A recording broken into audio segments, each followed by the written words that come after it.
friends are men. I don't have female friends. I don't. I'm incapable of that. Why? What do you mean?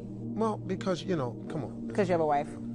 Well, I have a wife, and I don't really have female friends because, look, okay, let's get rid of this myth right here. Okay, I'm gonna tell you this. Let's get rid of this right here.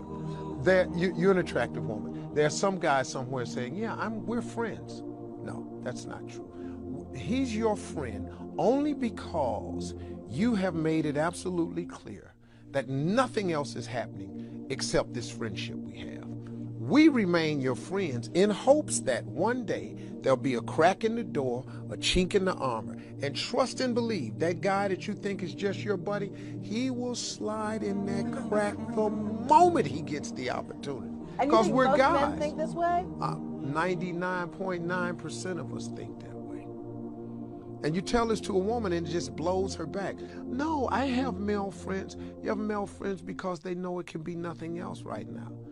I tell you what, all your male friends, just ask them in a friendly way. If I wanted to date you, would you be okay with that? And watch the fireworks. Watch.